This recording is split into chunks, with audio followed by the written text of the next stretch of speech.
বিগত 16 বছর ধরে জনগণকে একত্রিত করে আন্দোলন করতে পারে নাই। আমরা যখন অরাজনৈতিকভাবে সাধারণ ছাত্ররা বৈষম্য বিরোধী ছাত্র আন্দোলনের ব্যানারে আন্দোলন শুরু করছি, তখন সকল জনগণ আমাদের সাথে আসছে। তখন আমরা আপনাদের আওয়ামী লীগের স্বৈরাচারের পাচারা রূপ দেখেছি। এট দ্য সেম টাইমে এখানে আবু সাইদ ভাইয়ের নাম নেওয়া নেবে, এখানে মুক্ত ভাইয়ের নাম না নেওয়া হয়, এখানে অন্যান্য শহীদদের নাম না নেওয়া হয়। এখানে কিভাবে আপনারা মিটিং শুরু করতে পারেন? এখানে আমরা কোনো দলের টাকার উপরে ভিত্তি করে আন্দোলন করি নাই। এখানে সাধারণ ছাত্ররা প্রতিদিন হেঁটে খেয়ে না খেয়ে কোনো সিঙ্গারা বিস্কুটের লোভে না যে নিজেদের পায়ের মাথার ঘাম পায়ে ফেলে তারা আন্দোলন করে। এই একটানা 35 দিনেরও বেশি সময় ধরে আন্দোলন করে তারা। আমরা আতঙ্কে পুলিশের উপর এই দেশটাকে আমরা ঠিক করতেছি। আমরা যখন দেশ সংস্কার করতেছি অরাজনৈতিক ভাবে, আপনারা তখন রাজনৈতিক দলের নেতা কর্মীদের নিয়ে এখানে কি করতেছেন? আপনারা এই প্রশাসন লেয়াজু ভিত্তিক প্রশাসন, এই প্রশাসন যদি ভবিষ্যতে থাকে, আমরা আশা করতেছি আমরা সাধারণ ছাত্র সমাজ আবার একই ঘটনার সম্মুখীন হবো। আবার গুলি চালাতে পারেন। আজকে আগের দিন আপনারা লীগের হয়ে গুলি চালাচ্ছেন, এর পরবর্তীতে আপনারা হয় বিএনপি অন্যভাবে গুলি চালাবেন। ভাই একটু আপনাদের জুনিয়র অফিসাররা কেন স্বতন্ত্র কমিশন চায়? তারা কেন বলতেছে যে আপনারা আমাদেরকে স্বাধীন করুন? কারণ তারা জানে আবার যখন নতুন রাজনৈতিক দল আসবে, আপনারা সেই নতুন রাজনৈতিক দল যদি চাপে পড়ে তাহলে আপনারা আবার আমাদের বুকে গুলি চালাবেন। আপনারা যে গুলি চালাবেন না, এর গ্যারান্টি কি আমাদের দিবেন? কোন ছাত্রের উপরে, কোন জনতার উপরে, নিরাপদ জনতার উপরে, কোন মিছিলের উপরে যে গুলি চলবে না, মিছিল মিটিং যে স্বাধীনভাবে হবে, এর কোন গ্যারান্টি আছে? একটা দল মাত্র রক্ত শুকাইতে পারেনি, তার ভিতরে আপনারা সমাবেশ শুরু করছে, আপনারা তাদের সাথে বসা শুরু করে দিচ্ছেন কেন? এগুলো কেন? আপনারা জবাব দিয়ে আমরা বলি, আমি বলি আপনাদের এই খুলনার অনেক প্রশাসন দেখছি।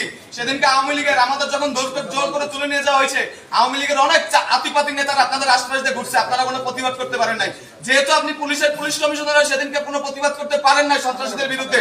আমরা চাই না এই খুলনা কমিশনার, এই আপনার মতো পুলিশ কমিশনার আমরা এই খুলনায় চাই না। শুধু আপনি না, ওই দিনকে উপস্থিত সকল প্রশাসনিক কর্মকর্তাকে বদল করতে হবে। ওই দিনকে উপস্থিত সকল প্রশাসনিক কর্মকর্তাকে হয় বদলি করতে হবে, না হয় তাদের বহিষ্কার করতে হবে। আমরা কোনো লেয়াজু ভিত্তিক প্রশাসন চাই না। আমরা চাই ছাত্র জনতা মিলে একটা সুন্দর প্রশাসন হবে। সেই ছাত্র জনতা যে সরকারকে আনবে সুষ্ঠু উপায়ে, সেই সরকার ক্ষমতা আসবে। এখন আমরা ডক্টর মোহাম্মদ ইউনূসের নেতৃত্বে বাংলাদেশ পরিচালনা করব। এখানে কোনো রাজনৈতিক দলের জন্য আমরা কোনো আপনাদের যে জুনিয়র অফিসার আছে তাদের সে একটা বার্তা, আপনাদের যে সিনিয়র অফিসার আছে তারা পদত্যাগ করবে কি করবে না আমরা জানি না, কিন্তু বর্তমান দেশের যে অবস্থা, পুলিশ প্রশাসন রাস্তায় দরকার।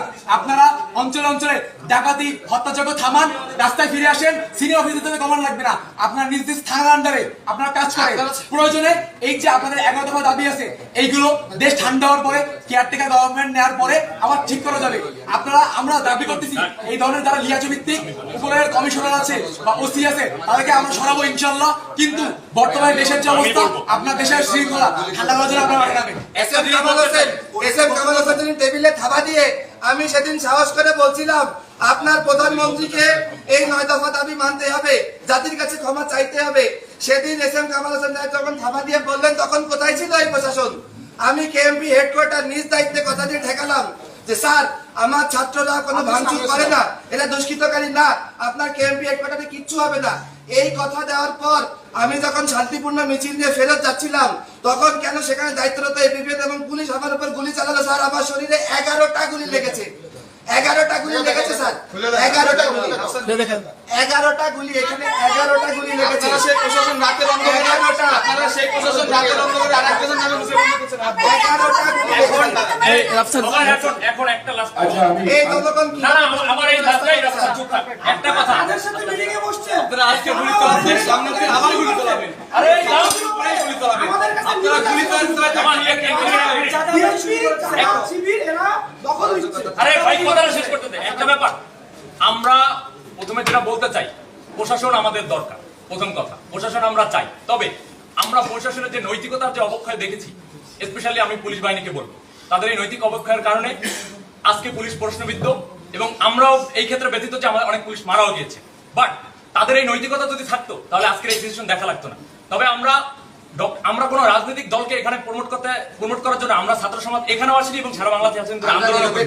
আমরা নিরপেক্ষতার ভিত্তিতে আমরা এই সরকার গঠন করতে চাই, এবং পুলিশ বাহিনীকে আমরা বলবো যে আপনারা যেই ধরনের নেতৃত্ব দরকার বা যে নৈতিকতা থাকা দরকার, সেটার ভিত্তিতে আগামী দিনে কাজ করবেন। আমরা অবশ্যই প্রশাসনকে চাই, প্রশাসনকে আমরা তো কোনোভাবেই ধিক্কার বা ঘৃণা জানাতে, লেয়াজুভিত্তিক প্রশাসনকে ধিক্কার জানাই। এট দ্য সেম টাইম আমরা চাই যে প্রশাসনিক কয়েকজন কর্মকর্তার জন্য যে পুরো ডিপার্টমেন্টকে বরখাস্ত করতে হবে বা ডিপার্টমেন্টকে আমরা নিন্দা জানাবো সেটা না। আমাদের অবশ্যই প্রশাসন দরকার আছে। প্রশাসন না থাকলে বিশৃঙ্খলা বাড়বে, এটা আমরা সবাই জানি। আমরা ছাত্ররা তো আর এই মাঠের দায়িত্ব নেব না, আমাদের পড়াশোনা আছে। তবে এই লিয়াজভিত্তিক প্রশাসন আমরা কখনোই চাই না এবং এই বাংলার ছাত্র সমাজ কোনোদিন মেনে নেবে না। আজকে আপনারা যদি রাজনৈতিক নেতাদেরকে ইনভাইট করতেন তাহলে আমাদের কেন রাখছেন? আমরা তো কোনো রাজনৈতিক নেতার মানে আন্ডারে আমরা কোনো আন্দোলন করিনি। এই আন্দোলন কি কোনো আন্দোলন তো রাজনীতি হচ্ছে। আমরা যেটা চাইবো যে খুলনা শহর যে আপনাদেরকে বলি, আপনাদেরকে বলতেছি, আপনারা বর্তমানে কোন স্বৈরাচার সরকারের আন্ডারে নেই। আপনারা ছাত্র জনতার জন্য যেটা ভালো হয় সেভাবে আমরা যে আমাদের প্রতিনিধি ভাইরা আছে ঢাকা বিশ্ববিদ্যালয় জুড়ে তাদের নেতৃত্বে যে সরকার ভাই কথা বলবেন। তাদের নেতৃত্বে আজকে রাত 8টায় যে শপথ বাক্য পাঠ করবে ডক্টর মোহাম্মদ ইউনূস, আপনারা তাকে সাপোর্ট দিবেন এবং আপনারা ছাত্র জনতাকে সর্বোচ্চ সহযোগিতা করবেন। এখানে আজকে আমাদের ছাত্র প্রতিনিধিদের কাছ থেকে যতগুলো বক্তব্য এসেছে কোনো বক্তব্য না কেটে পুরোটা বক্তব্য আপনারা প্রচার করবেন। এটা বাক স্বাধীনতা, বাংলাদেশ আবার আমরা ফেরত আনছি, এই বাক স্বাধীনতা চিরকাল থাকবে। কেউ কথা বলা থেকে চুপ থাকতে পারবে না। আমরা আবার কথা বলবো, আমরা আবার অন্যায়ের বিরুদ্ধে প্রতিবাদ করবো। যদি কোনো রাজনৈতিক দল এরকম কোন এজেন্ডের নামে আমরা ছাত্র জনতা আবার আমরা লাশের মিছিল ছাড়বো না। আমরা বলি আমাদের দেশে আর কোন ধরনের কোন ঘুষ, দুর্নীতি, লিয়াজু, সিন্ডিকেট, বাজার সিন্ডিকেট, ওষুধ সিন্ডিকেট, ছাত্র সিন্ডিকেট, মাদক, অরাজকতা, গুন্ডামি, চাঁদাবাজি, নৈরাজ্য, সন্ত্রাস কিচ্ছু থাকবে না, কিচ্ছু থাকবে না, কিচ্ছু থাকবে না। মিডিয়া কর্মী ভাইদের উদ্দেশ্যে এটাই শেষ কথা।